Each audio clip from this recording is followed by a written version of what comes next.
Hallo und willkommen bei unicefTV. Mein Name ist Katja Riemann, ich sitze hier mit Mariatu. Mariatu ist aus Sierra Leone und lebt seit einigen Jahren in Kanada, in Toronto und studiert dort Social Work. Ihr wurden vor 11 Jahren die Hände abgehackt von Kindersoldaten. Und wir haben die Möglichkeit, heute mit ihr zu sprechen über ihre Vergangenheit und was sie denkt über Kinder im Krieg. Mariatu, you grew up in a war zone. What are the most pressing needs for children in war? Well, I think the most pressing need for children in war is, to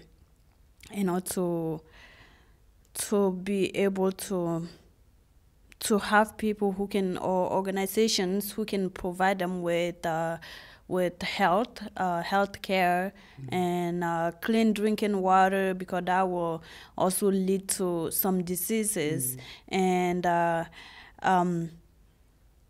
believe education, as I always said, education,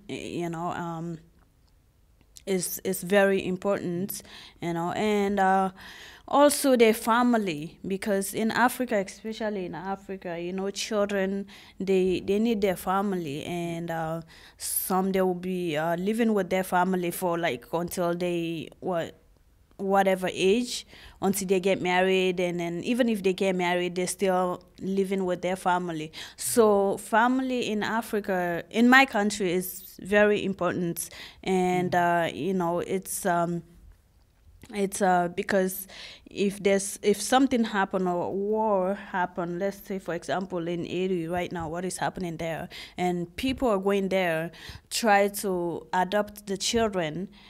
It's not a bad idea adopting a child, but still, some of those parents, they only have maybe 1 or 2 child, and taking away a child from their mother, it's really depressing from the mother themselves, the parents themselves. So the better thing I think they should just give to them is, to give them shelter and medication and education, and just give them something that can sustain their lives while they're there, and just to protect them from violence and whatever that is happening around them, instead of just taking the children away from their parents. So what do you think, how can children be better protected in crisis situations as a prevention? Well, as prevention, if we're just talking about war, again, it's nice for organization, or let's say the UN, to go there, always protect the children from getting hurt or whatever, and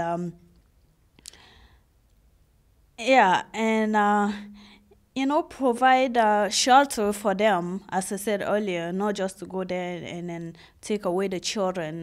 That's really not, well, it will help at that moment, but really it's not, it's not going to help for the rest of their lives, and I think stop the Western countries to provide those weapons like guns and then bullets to those poor countries, because for example in Sierra Leone, that's what happened. Sierra Leone, we don't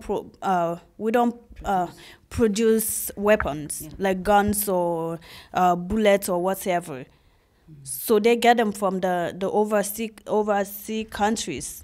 And so if those people don't, business. It's all business. So if they stop doing that, I think that would be a good way to protect, prevent war happening in those countries. I completely agree. Yeah, so so I think that's the best way to stop producing the weapons, but I don't think they will never stop. And then, that's what I don't get when, they supply those weapons to the African countries, and they go there and take away the goods that they have in Africa. For example, in my country, because that's how I know, and go there, give them the guns and take away the diamonds and all the resources that they have, and they don't have a choice. If I'm in a poor place, and then you come and give me $100 and a gun to go fight and then get something to give you back. I mean, people do that. But if you don't do it, there's no way that I'm gonna go and fight someone for no reason. So I think that would be a good way to prevent violence, and especially war in those countries. Thank you very much, Mariatu. You're welcome.